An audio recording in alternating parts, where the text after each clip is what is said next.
Welcome to episode 29 of the Web Vision. No, we are not Web Visions anymore. We are Exactly. Visible Magic now. We are rebranding. We basically said, why are we using that other name and not using Visible Magic when really this podcast is showing why our dev house and development lab makes and builds and thinks the way we do. And we bring in people that are, like-minded in the space of AI, AR, spatial computing, blockchain, on-chain, and pure love chain. My name is Shlomo. Your host is my co-host, Vic. Hi, Vic. Hello. Vic is the CTO of Visible Magic. I do strategy over there. And like I said, we're now rebranding it to the name of the actual company because Visible Magic is actually a good name, and Web Visions I always didn't like. It wasn't a great name to me. But now we are this. Now, one thing I want to bring up, I just thought of that. This is the difference between CTO and, you know, head in the sky dreamer strategy guy, right? I would not have changed our rebrand until everything's done. But this is what CTOs do when they're making things in iteration and building things in public. They're like, nope, we are changing the URL now. I don't care if other things aren't changed yet. And we will slowly change it. I think everything, the rebranding will be done when our new site is rebranded and we'll start having things look like that. And so as a creative, just saying, Vic, being half dressed drives me insane, but I understand that from a developer's perspective. Oh, yeah, exactly. My best commercial of all times, which I really do like, uh, from the time I've seen it, the first and the only one. Mm-hmm. It was somebody trying to build a plane during the flight. So it was some development or software vendors or something like this, either some huge company, and they were like flying the big plane and were trying building that plane during the flight. So I think this is a motto to go further, because actually as a developers we building the things when we work and use them. This is how, like, Google Alpha or Google Beta had the logo. So we it was all beta stage for this podcast, and right now we're moving into like version 2, which I do like. Yep. And today we should have a bunch of topic about the on-chain podcasting too, and Yep. on-chain stuff Oh people God. do. Yes. Life in beta is what I just thought about when you said like we're moving a bit. That is a technologist's No, no, life, no. just living in constant beta. Yeah. Like the first Tesla which people bought, they were not so Yeah. great, but eventually, with all Yeah. the bunch of upgrades, they became very cool. Yes. Anyway, so episode 29 of our newly rebranded, we are called Visible Magic is the name of the podcast. We work at Visible Magic. Soon little parts will change, but right now you'll get all our URLs and everything changed, but you're still getting us at Spotify. You'll get us on YouTube. We're still at all the places. Substack, that moved to visiblemagic.substack.com, where you could even see some of the we write out a lot of this work, so you don't necessarily have to listen to the whole half hour. Today is about Onchain Media. To know me, I've been big for having media online is very important for me. And as someone who was an early online video person, I made one of the first online video conferences for creators called BloggerCon back in the day. I've done the first chatbot scripters conference called Talkabot.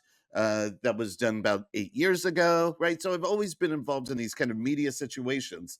But what's happened, I've started to sit around and say, we put media online, but these companies keep taking it off, right? I have no legacy media as much as the media I've put on, right? You put on this stuff on TikTok.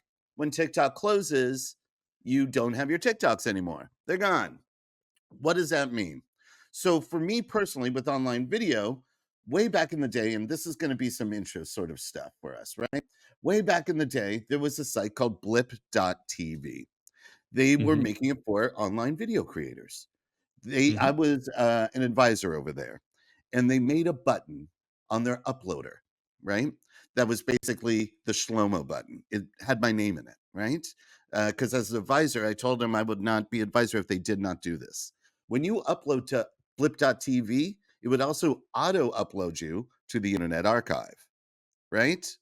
So now, as the years go, blip.tv got bought by Maker Studios, and they started to take down all that UGC content.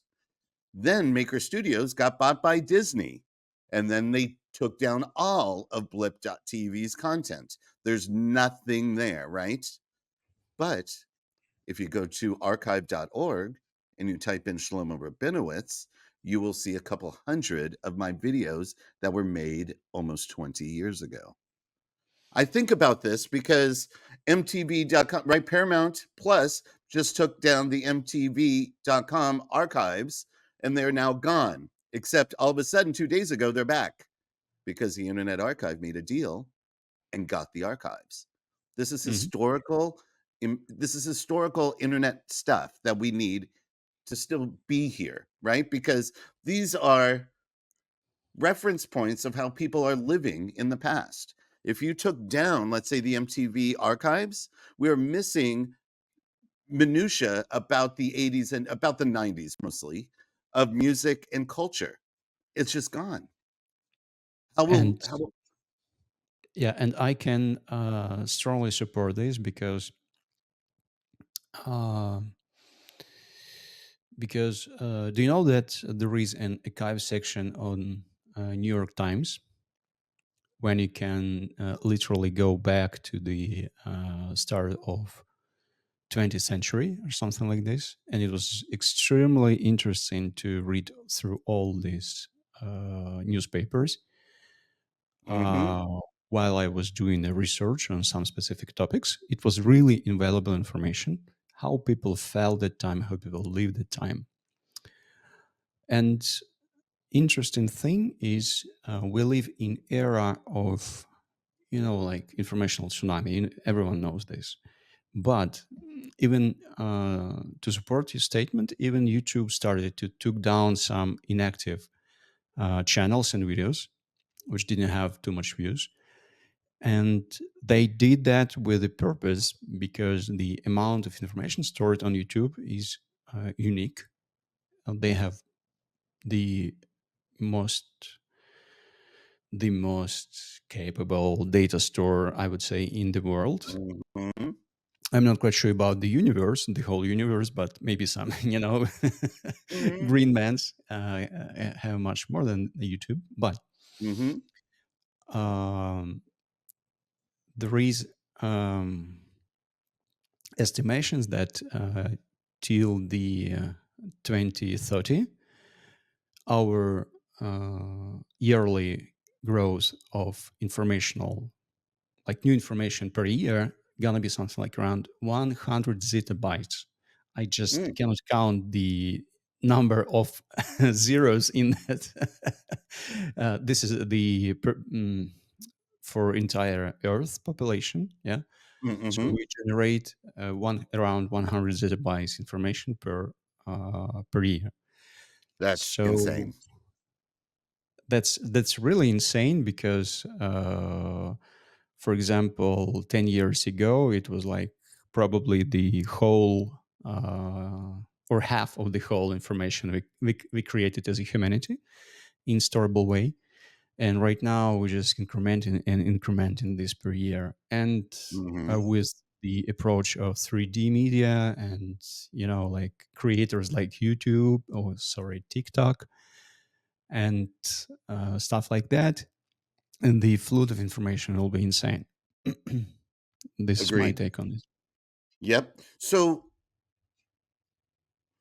when I talk about on-chain media, and this is going to be the first one, we're going to have others as the months go coming back to this because I'm trying to really contextualize the worth and the need for some sort of on-chain media situations, not necessarily for every single thing created, but to have a place that could archive whatever meaningful creations or whatever that would mean. Like, why wouldn't the Smithsonian have on-chain situations, right? To make sure this stuff is survived, right? So we're gonna start going through some modern products that are going on right now, and just kind of see if they're meaningful or not. And because right now we're at a point where everyone is just trying things out. When we talked about in our last episode about how I feel that a lot of the transition work between Web 1 and 2, we should be thinking about in the transition work between 2 and 3. When we talk about on chain media, that actual point will constantly come up. That's what this is really about, is making historical context to show worth in on chain media. That's where my mental head is at when I talk about this sort of stuff. Let's put up some of our things here. So first, when you talk about on-chain media, we don't think so much about this, but it's meaningful. This is an on-chain Google Doc called Fileverse, Mhm. right? So we don't have to go down the road of the good and bad of Google, right? We understand that they are omniscient, and we are just cogs in their machine. We are we are a wheel that they turn, and we do what they want. And depending what you do, maybe you want some real encryption. Maybe you want a Google Doc that is in browser and on chain, right? I believe in these sort of things that you could get true encryption, though I have yet to truly see true encryption on the consumer level. Just Yeah. saying. Yeah. Like nothing, no consumer encryption product is encrypted to me. But if I could have this area where we are doing our true degenerate, crypto stuff, here we could have hopefully a more private situation that is not being tracked, right? So here Mm. Vic has just opened up the actual Fileverse product, which is a much cleaner Google Doc. Whoa, all snaps. Yeah. So something went wrong. Probably I'm not Mhm. connected to my MetaMask or something like that. But anyway, I get a question for you. Like, what's the use case, real use case for this stuff? Why do you see it's usable? Because I like Google Docs and we use Google Docs a lot. And Right. I just don't get what the purpose of this, like Well, decentralization for sake of decentralization or something one different. I definitely believe it's decentralization for the sake of decentralization. We Okay. could act like we were doing it because of privacy. We could act like Hmm. we're doing it so you could have conversations that are not on Google servers. We Hmm. Right? These are meaningful things to certain people, right? Yeah. Um, and part of dealing in the blockchain space is being kind of a donkey Yodi against corporatization, kind of being a forward thinker in the internet of an open internet, and this gets us a little closer to that. This also tacks on to the Web3 curious, right? Like as this thing is saying right here, if you're into DAOs, maybe I've worked in many DAOs, and we do have people who are very fearful of Gmail, very Mhm. fearful of Zuckerberg servers, and even though they all own iPhones, but that's a different story. Um, but we need these sort of things to kind of test the waters. But I Mhm. am with you. I'm like, I don't have this personal need. Okay, so it will be curious for me to try to build something like the use case Notion for using the Web3 authentication or stuff like that, just Hmm. because we can to build this and see what the real need is for this stuff. Okay, I I'm mean, with true, you on but this. the Web3 thing would be like what? You would token gate this sort of thing, and Mhm. you could token gate a Google Doc, right? Like, you don't get the link unless You know what I mean? Like things could be token gating is just having my email. You know what I mean? Yes, I know what you're saying. But Yeah. token getting is cool, yeah, because you can have different cooperative stuff using tokens, which you own there, voting, playing games inside the token, stuff like that. So I think it's okay. 100%. And towards the end of our talk here, we will see one of the companies that really uses tokens in terms Mhm. of the expansion of it in a real way. So this Cool. is kind of like a first little like foray, right? We've already decided though, is there a real use case? Not sure yet, right? So let's move on to the next one. I want to be very open that this also comes from File versus their company. This I actually like better.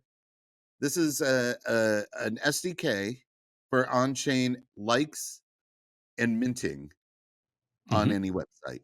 You could stick this in your Squarespace. You could stick this into your Shopify. You could stick that. You know what I mean? So when you're building your situation, you could have on-chain likes and minting.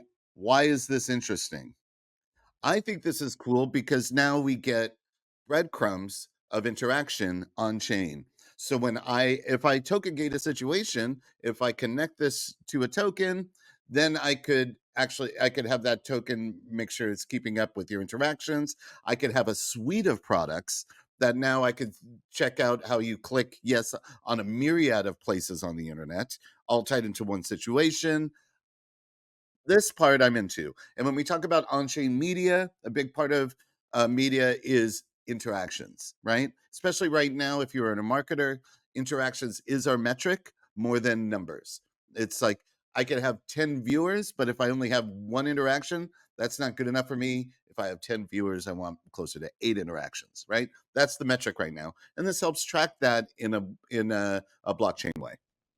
Yeah, and the really one question I have regarding this product is this interaction definitely would cost you some gas fee, and it might be substantial. So you just sponsoring miners and not giving any tips or reward for the actual content creators for this. Yeah.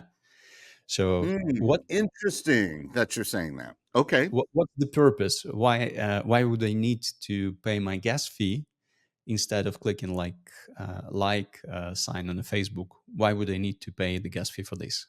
Any thought? However, there is metrics like on over 100,000 herbits minted, so folks do like to mint this, probably. I mean, I would have to go through because you're the developer. Can we scroll down into like the meaningfulness of the SDK? Can you? Um, because Yeah, this is like I would have to really go through the SDK to understand, but I would assume I could move this on various chains, right? yeah, Like, why would I have this on, let's say, a more gasless L2, right? I don't know if you're right or wrong. Is what I'm saying. yeah. But that's interesting take because like Facebook likes are free. Yeah, X I don't likes Facebook, also free. but I don't Facebook, and Facebook is not where my media is, and Facebook is not my website, and Facebook Okay. is not something I'm personally building. Every time I go on effing Facebook and I see someone pushing blockchain anything, I'm like, what are you doing? And pure transparency, Vic pushes our podcast onto Facebook. And I do tell him I think it's a waste of mental energy. I mean, it's like trying to sell kale in a candy store. Why? No one goes to the candy store for kale. Yes, but not. Okay, let's don't argue about this. We're Let's not move us. arguing. We're just these are so as we figure out the need or the reason, no one's really right or wrong. The only true empiricism of right or wrong is metrics. Of course. If you go down a road and that road is working, then shut the F up, Shlomo. The road is working. But if the road doesn't work, then you have a dialogue about it, right? Like these are things as all dev houses, all CTOs and those who dealing with marketing and relationship building and right? These are always the yin and yang of the internet, and it's what keeps the internet alive. But is that tension to me? Yes, and this is the our next chapter of this podcast is the story. I was telling Shlomo that it looks boring, like IP stuff, layer one protocol for IP, because I have no idea what these guys are doing. So, Shlomo, could you tell me what is fascinating for you about this project?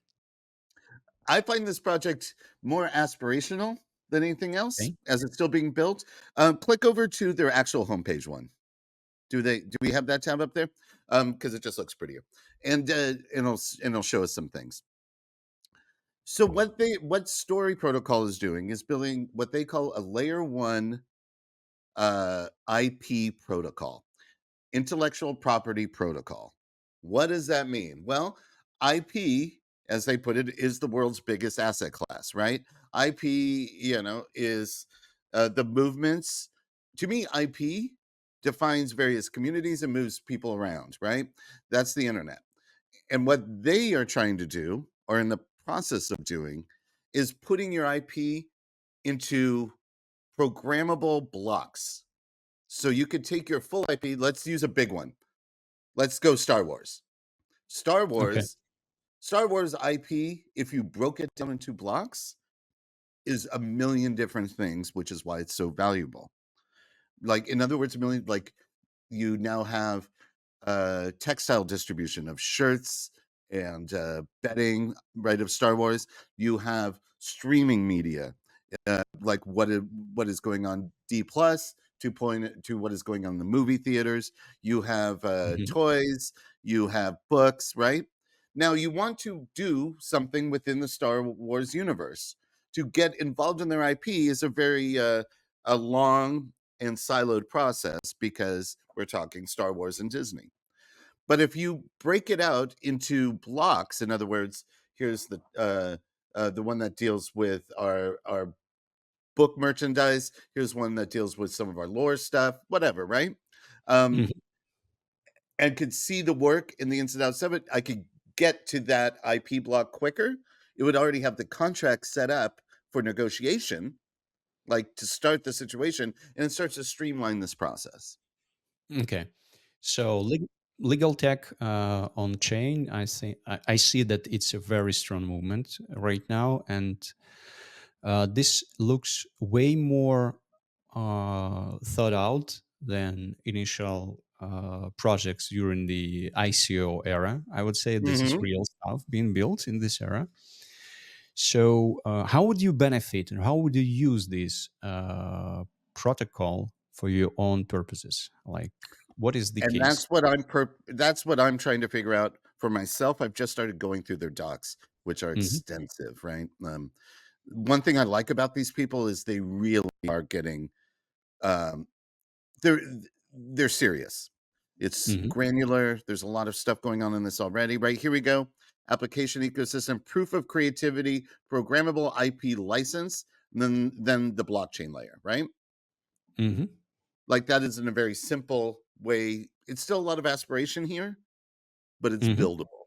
It's buildable because right now we do not have an IP layer that is standardized on the blockchain.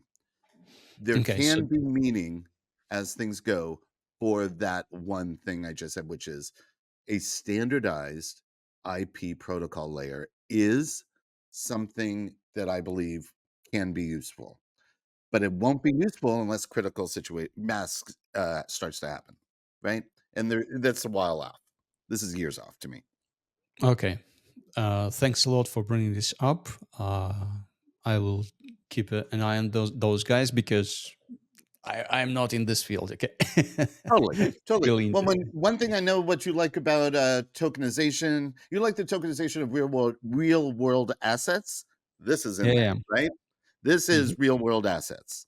Um, and this is not to me when I look at this, it's not as siloed as let's say uh, IYK, which puts Hmm. RFID tags onto clothing. That's siloed to me. This is Okay. this is more open and modular to different types of situations. That's one thing I'm bullish about Story Protocol. Okay. So let's move next chapter. Nice.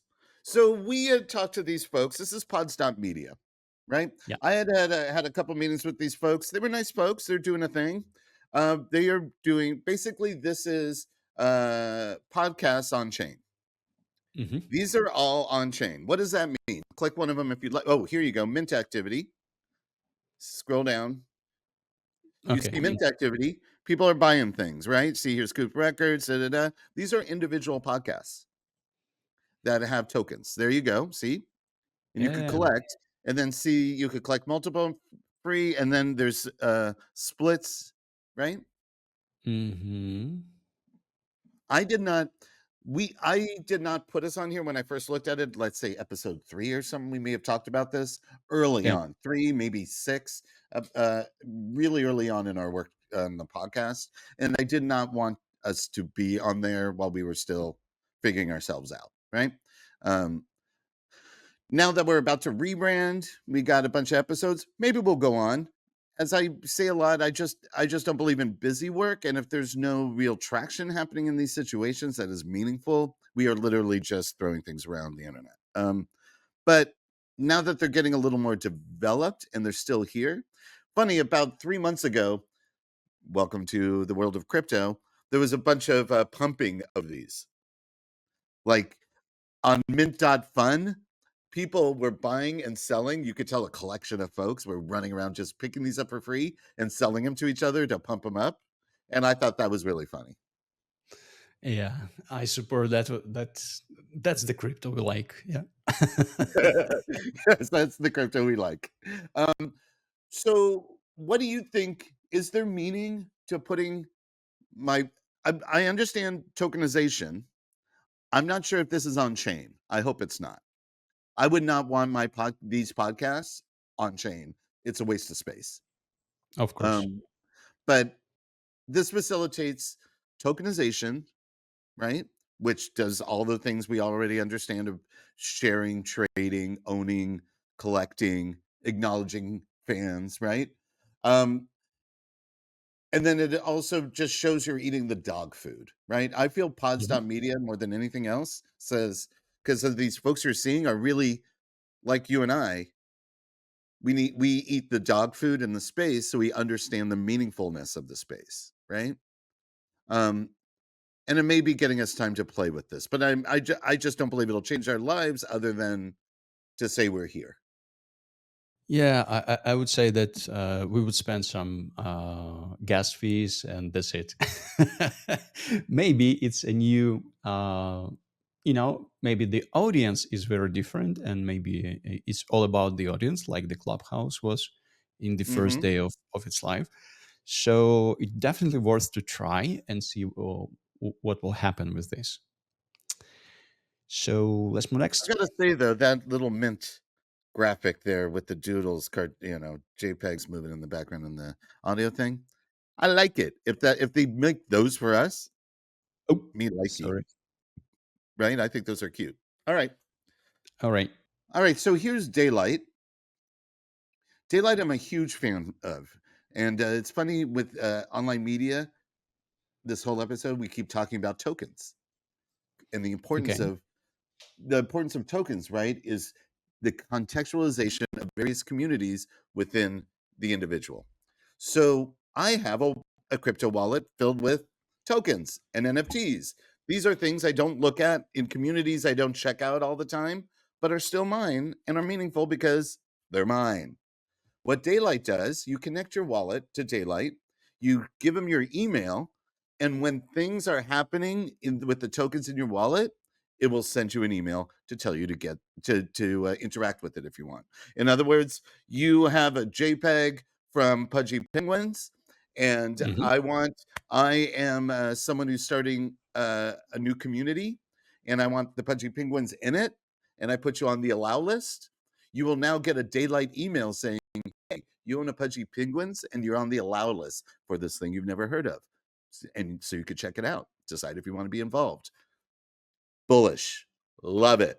These folks are getting better and better, especially as communities get more developed and interact with various other folks, right? There's a lot that contextualization that happens in this situation. What are your thoughts? Look, I see two opportunities here. First is a spam opportunity, which is really Hmm. cool. Hmm. Yep. So it's all about the freedom of speech and freedom of connection, of networking, using the crypto, which was absolutely, opposite from what we had before the daylight, I would say. Hmm. And the second opportunity is, of course, this is the push notifications of like through the email, like transactional push notifications or something like this pattern to use. And this is really, really cool for engagement and bringing back your audience through different collaboration or similar approach with other communities. So this is cool. Absolutely. I like that. And speaking of email, here's just a little, marketing alpha.